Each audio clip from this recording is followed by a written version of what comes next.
शांति। आज 13 जुलाई 2023 के साकार मधुर महावाक्य हैं। मीठे बच्चे, देह सहित सब कुछ भूल पूरा वैगर बनो। शिवपुरी और विष्णुपुर से अपना बुद्धि योग लगाओ।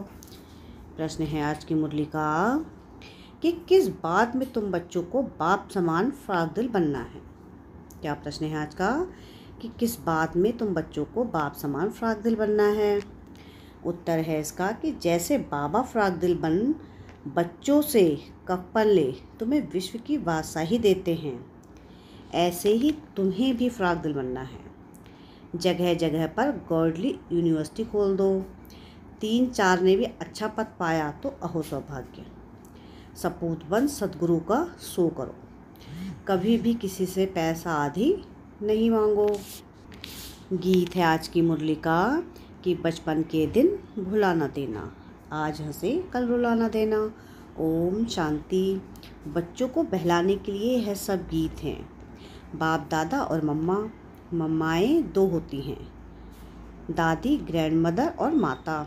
यह तुम्हारी दादी भी है और ब्रह्मा की बच्चियाँ हो और शिव की पोत्रियाँ हो।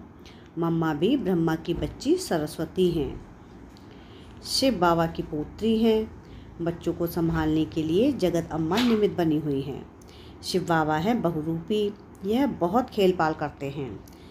सहेज यानी मनोरंजन होते हैं ना। जब सगाई होती है तो बहुत सहेज करते हैं और जब शादी का समय होता है तो दोनों ही फटे हुए कपड़े पहनते हैं, तेल लगाते हैं। यह रस्म भी यहाँ की है। तुम बच्चों को भी बाबा समझाते हैं पूरा वैगर बनना है। कुछ भी नहीं होगा तो सब कुछ मिल जाएगा, देह सहित कुछ भी ना रहे। शिवपुरी विष्णु तरफ ही बुद्धि योग लगाना है और कोई चीज़ में आसक्ति नहीं हो। तो देखो बाबा बच्चों को बहलाते हैं, यह भी बाबा के अनेक राज हैं। देखो मीरा का कितना गायन है, लोक लाज खोई सिर्फ इस पवित्रता के कारण। कितना नाम निकला है, उनको तो अमृत भी नहीं मिला, सिर्फ श्री कृष्ण से प्रीत थी। श्री कृष्णपुरी में जाऊंगी इसलिए विष को छोड़ो। जैसे पति के पिछाड़ी स्त्री सती बनती है ना, अब ऐसे तो नहीं। मीरा याद करते करते कृष्णपुरी में गई। मीरा को तो 500 से 700 वर्ष हुआ होगा।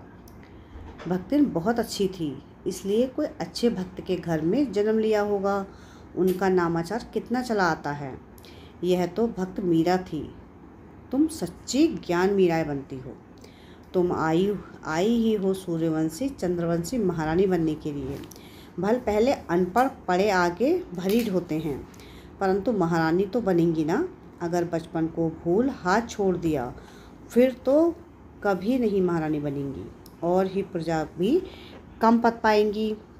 वैकुंठ में तो आएंगे परंतु कम पद। बाबा ने समझाया है भक्ति करने वालों से भी पूछना चाहिए कि तुम क्या चाहते हो, श्री कृष्ण की भक्ति क्यों करते हो। जरूर दिल होगी उनकी राजधानी में जाएं, परंतु वहाँ जाएंगे कैसे। बहुत मनुष्य कहते हैं हमको शांति चाहिए, परंतु अशांति तो सारी दुनिया में है ना। तुम एक को शांति मिलने से क्या होगा। हम तुमको 21 जन्मों के लिए सदा सुखी बना सकते हैं। देवताएं इस भारत से ही सदा सुखी थे, अब वह राजधानी स्थापन हो रही है। यहाँ तो है ही माया का राज्य, शांति मिल नहीं सकती। शांति के लिए अलग जगह है और सुख के लिए अलग जगह है। सुख धाम माना सब सुखी, कोई एक भी दुखी नहीं रहता, और दुख धाम में फिर एक भी सुखी नहीं रहता। यथा राजा रानी तथा प्रजा, यहाँ सब दुखी ही दुखी हैं। सुख धाम में तो जानवर भी कभी दुखी नहीं होते। शांति की दुनिया अलग है जिसको निर्वाण धाम कहते हैं। बुद्ध पार निर्वाण गया, परंतु गया कोई भी नहीं है। अगर खुद चला गया फिर क्या करके गया। सब दुखी ही दुखी हैं, सब लड़ रहे हैं। बर्मा सीलोन बौद्धियों की ही है। वह भी कहते हैं हिंदू निकल जाएं, सहन नहीं कर सकते। अब बाबा भी देखते हैं अनेक धर्म हो गए हैं तो सहन नहीं कर सकते हैं, इसलिए सबको एकदम निकाल देते। सतयुग में सिर्फ एक धर्म रहता है। यह सब ज्ञान तुम बच्चों की बुद्धि में है। चित्र हाथ में उठाए वानप्रस्थियों की सर्विस करनी चाहिए। मंदिरों में घुस जाना चाहिए, उन्हों से जाकर चिटचैट करनी चाहिए। शंकर के आगे शिवलिंग दिखाते हैं तो जरूर वह शंकर से बड़ा हुआ ना। अगर शंकर भगवान का रूप है तो फिर उनके सामने शिवलिंग रखने की क्या दरकार है। यह सब सन्यासियों का फैलाव है। वह अपने को ब्रह्म ज्ञानी तत्व ज्ञानी कहलाते हैं। शिव का तो उन्हें पता भी नहीं है। ब्रह्म तत्व तो रहने का स्थान है। वे तो ब्रह्मा और तत्व को एक नहीं मानते हैं। अच्छा, ब्रह्म ज्ञानी तत्वज्ञानी हैं, फिर अपने को शिव क्यों कहलाते हैं। वह तो समझते शिव भी एक ही है, ब्रह्म भी एक ही है। अगर एक ही हैं तो भला तीन नाम अलग अलग क्यों किए हैं। शिव की तो लिंग रूप में पूजा होती है। ब्रह्म अथवा तत्व की पूजा किस रूप में दिखलाई है। वह तो है रहने का स्थान। मनुष्य तो बहुत मूझे हुए हैं। तुम बच्चों को अब होशियार होना है। सन्यासियों से भी कोई निकलेंगे। जो असुल देवी देवता धर्म के होंगे वह झट उठा लेंगे। कोई 3-4 जन्मों से कन्वर्ट हुए होंगे तो इतना जल्दी नहीं निकलेंगे। ताजे गए होंगे तो झट निकलेंगे। बाबा में कशिश है ना। आत्माएं हैं सुई, बाबा है चुंबक। अब सुइयों पर कट चढ़ी हुई है। कट वाली सुई ऊपर जाए कैसे। जंक वाली चीज़ घासलेट में डाली जाती है। बाबा इस ज्ञान अमृत से सबके कट निकालते हैं। फिर हम सच्चा सोना बन जाएंगे। तुम पत्थरनाथ से अब पारसनाथ बनते हो। भारत पारसपुरी थी, अब सोने का दाम कितना चढ़ गया है। फिर वहाँ बहुत सस्ता हो जाएगा। अब यह भारत पत्थरपुरी बना है, फिर पारसपुरी बनेगा। हमारी बुद्धि में वह चक्र फिरता रहता है। सारा दिन चक्र बुद्धि में फिरेगा, तभी चक्रवर्ती राजा रानी बनेंगे। दुनिया में इन बातों को कोई भी नहीं जानते हैं। तुम जानते हो सतयुग में जो राज्य करते उनके 84 जन्म फिर त्रेता वालों के जरूर कम होंगे। वहाँ 84 जन्म कहाँ 84 लाख दिखाते हैं। फिर तो कल्प भी इतना लंबा चाहिए जो इतने जन्म हों। हैं सब गपोड़े। हमेशा पहले तो चित्र सामने दे देना चाहिए। पैसा तुम कभी नहीं मांगो, तुम्हारा काम है उनको देना। कुछ भी देना होगा तो आपे ही देगा। कोई दाम पूछे तो बोलो बाबा तो गरीब निवास है, गरीबों के लिए तो फ्री है। बाकी साहूकार जितना देंगे उतना हम और भी छपाएंगे। पैसा कोई हमने अपने काम में नहीं लगाते हैं। जो मिलता है वह औरों के ही काम में लगाया जाता है। साहूकार ही तो धर्मशाला आदि बनवाएंगे ना। हाँ, गरीब भी बना सकते हैं, इसमें खर्चा कुछ नहीं है। जैसे ककोल गांव की माता कहती है मैं सेंटर खोलूं, ऐसी गॉडली यूनिवर्सिटी में 3-4 ने भी अच्छा पद पा लिया तो ओहो भाग्य उनका। इसमें फराक दिल होना चाहिए। बाबा देखो कितना फराक दिल है। कखपन ले और बादशाही दे देते हैं। सपूत बच्चे ही बाबा की सर्विस कर सकते हैं। कपूत क्या करेंगे। कपूत को थोड़े ही वर्षा देंगे। तुमको फिर सतगुरु का शो करना है। काम अथवा क्रोध में आए तो गोया सतगुरु की निंदा कराई, फिर पद पा नहीं सकेंगे। बहुत संभाल करनी चाहिए। तुमको सब धर्म वालों को समझाना है, मुसलमानों को भी समझाओ। तुम खुदा की बंदगी करते हो तो ज़रूर बंदे ठहरे। भला खुद कहाँ है। खुदा ही रचयिता और रचना की नॉलेज बता सकते हैं। वह तो रहते हैं शांति धाम में। उनको याद करने से तुम शांति का वर्षा ले सकते हो। वर्षा लेते लेते विकर्ण विनाश हो जाएंगे और फिर तुम खुदा के पास चले जाएंगे। यह ज्ञान सब धर्मों के लिए है। यह है बिल्कुल नई बात। ज्ञान से तुम्हारा बेड़ा पार हो जाता है और कहीं जाने की दरकार ही नहीं रहती। तो मीठे बच्चे, अब तुम स्वर्ग में चलते हो तो पवित्र जरूर बनना है। देखो भारत में पवित्रता नहीं है तो धक्के खाते रहते हैं। कितने हंगामे हैं। जो गांधी सिखला कर गए हैं प्रजा फॉलो कर रही है। मेहतर, मजदूर, ड्राइवर आदि स्ट्राइक करते हैं तो गवर्नमेंट का दम ही नाक में चढ़ा देते हैं। गवर्नमेंट उन्हों को साफ कह देती है इतना खर्चा हम लाए कहाँ से। तो हम वह कहते हैं तुम तो मौज उड़ाते हो, धन ही धन इकट्ठा करते रहते हो। हमने गुनाह थोड़ी किया है। हमको तलब यानी पगार चाहिए। स्ट्राइक कर लेते हैं तो धंधा ठहर जाता है। यह सब होना ही है। कहाँ अनाज सब्जी नहीं मिलेगी, दूध नहीं मिलेगा। जहाँ तहाँ खिटपिट है। यह सब हंगामा होकर शांति होगी। अर्जुन तो विनाश का और विष्णुपुरी का साक्षात्कार कराया है ना। तुमको भी अब हो रहा है। देखो तुम कितने लाडले बच्चे हो। बहुत जन्मों के अंत में आकर मिले हो तो पूरा सौभाग्य लो। बारिश बहुत तेज पड़ रही थी। देखो बाबा भी ज्ञान वर्षा बहुत हुई है, तो उस बारिश की भी बहुत वर्षा हुई है। बारिश के लिए भी यज्ञ रचते हैं तो पीस के लिए भी यज्ञ रचते हैं, परंतु पीसफुल तो एक भगवान है। वह जब आए तो शांति का ज्ञान देवे, देने वाले तो वही है ना। अच्छे बच्चे को टोलपुट कहा जाता है, मिठाई खिलाई जाती है, वह जिस्मानी मिठाई, यह है रूहानी मिठाई। तो रूहानी बाप देते हैं। देही अभिमानी तो रहना बड़ी मंजिल है, इसमें मेहनत है। बाबा कहते हैं 8 घंटा तो देही अभिमानी बनो, फिर भल शरीर निर्वाह अर्थ काम भी करो। रात को जागो तो बहुत अच्छी लगन लगेगी। कमाई है ना। हे नींद को जीतने वाले बच्चे, मुझे श्वासोश्वास याद करो, विचार सागर मंथन करो।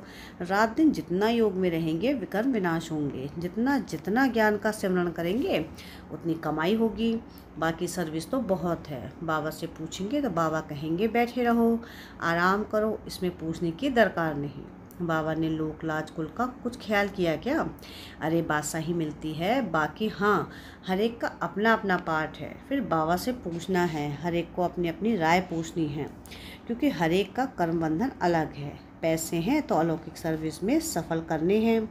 बच्चों को महावीर बनना है। गाया भी हुआ है, मेरा तो एक शिव बाबा दूसरा ना कोई, वही सबका बाप है। शिव बाबा कहते हैं मैं सभी को वापस ले जाने आया हूँ। बाप कहते हैं इस दुनिया में एक भी मनुष्य त्रिकालदर्शी आस्तिक नहीं है, सब नास्तिक हैं। बाप को न जानने वाले, बाकी रिद्धि सिद्धि वाले बहुत है। माया भी कोई कम नहीं है, इस माया पर ही जीत पानी है। इसलिए कवच पड़ा है। कवच का अर्थ ही है मन भना भाव। शिव बाबा को याद करो, देही अभिमानी बनो। इस अंतिम जन्म में तुम एक ही बार देही अभिमानी बनते हो, फिर सतयुग से कलयुग तक यह देही अभिमानी बनने की शिक्षा कोई देता ही नहीं। इस समय ही देही अभिमानी बनना पड़ता है, क्योंकि अब शरीर छोड़ मेरे पास आना है। देवताएं देही अभिमानी क्यों बने? उनको वापस थोड़े ही जाना है। यह ज्ञान अभी तुमको मिलता है। तुम अशरीरी थे, फिर यह शरीर धारण कर पाठ बजाया, अब फिर शरीर छोड़ वापस जाना है, अपनी अवस्था को जमाना है, माया पर जीत पानी है। गृहस्थ व्यवहार में तो रहना है। हंस बगुले इकट्ठे रहते हैं तो विघ्न पड़ते हैं। असुरों के सितम भी बहुत सहन करने हैं। घर बैठे प्रण कर लेते हैं, बाबा कुछ भी हो जाए हम आपसे वर्षा तो जरूर लेंगे। कितनी मार खाते हैं। ड्रामा अनुसार यह पाठ कल्प पहले भी चला था। जो बहुत सितम सहन करते हैं वही सौभाग्यशाली हैं। फिर भी आकर मिले हैं ना, उनकी प्रारब्ध तो बन गई ना। हाँ, इसमें मेहनत है, असुर से देवता बनना है। जब तक जीते हैं ज्ञान अमृत पीना ही है। बाबा नई नई बातें समझाते रहते हैं, युक्तियाँ बताते रहते हैं। इसको विचार सागर मंथन कहा जाता है। बुद्धि की मथानी चलानी चाहिए। रात को भी शिव बाबा को याद कर सो जाओ। सर्विस का शौक़ होगा तो उनको नींद थोड़ी ही आएगी, ख्यालात चलता रहेगा। इस पॉइंट पर क्या क्या समझाएं? ज्ञान को अच्छी रीति अंदर घोटना है। जब ज्ञान घिसेंगे तब ही रास तिलक लेने के लायक बनेंगे। जो तीखे तीखे बच्चे हैं उन्हों को फॉलो करना चाहिए। बड़ी ज़बरदस्त कमाई है। जिनके पास लाख करोड़ हैं वे सब खल्लास हो जाएंगे। थोड़े टाइम में देखना क्या होता है, फिर मनुष्य जाएंगे। लड़ाई आदि की रिहर्सल होती रहेगी। अच्छा, मीठे मीठे सिक्के लदे बच्चों प्रति माता पिता बाप दादा का याद प्यार और गुड मॉर्निंग। रूहानी बाप की रूहानी बच्चों को नमस्ते। हम रूहानी बच्चों की रूहानी बाप दादा को याद प्यार गुड मॉर्निंग और नमस्ते। शुक्रिया प्यारे बाबा, शुक्रिया। धारणा के लिए मुख्य सार है। सार की पहली पॉइंट है कि किसी भी चीज़ में आसक्ति नहीं रखनी है। देही अभिमानी होकर रहना है। याद का कवच सदा पहनकर रखना है। सेकंड पॉइंट है कि नींद को जीत, सांसों सांस बाप को याद करना है। ज्ञान का सिमरन कर कमाई जमा करनी है। बुद्धि की मथानी चलानी है। वरदान है आज की मुरली का कि सर्वशक्तिमान के साथ की अनुभूति द्वारा सर्व प्राप्तियों का अनुभव करने वाले तृप्त आत्मा भाव। जहाँ सर्वशक्तिमान बाप है वहाँ सर्व प्राप्तियों का अनुभव सतह होता है। जैसे बीज है तो झाड़ समाया हुआ है, ऐसे सर्वशक्तिमान बाप का साथ है तो सदा माला माल, सदा तृप्त, सदा संपन्न होंगे। कभी किसी बात में कमज़ोर नहीं होंगे, कभी कोई कंप्लेन नहीं करेंगे, सदा कंप्लीट। क्या करें कैसे करें यह कंप्लेन नहीं, क्योंकि क्यों समाप्त, जो सदा साथ रहते हैं वह चलेंगे भी साथ। स्लोगन है आज की मुरली का कि नैनों में जैसे नूर समाया हुआ है, ऐसे ही बुद्धि में शिव पिता की याद समाई हो। क्या है स्लोगन आज का? कि नैनों में जैसे नूर समाया हुआ है, ऐसे ही बुद्धि में शिव पिता की याद समाई हो। अच्छा, ओम शांति।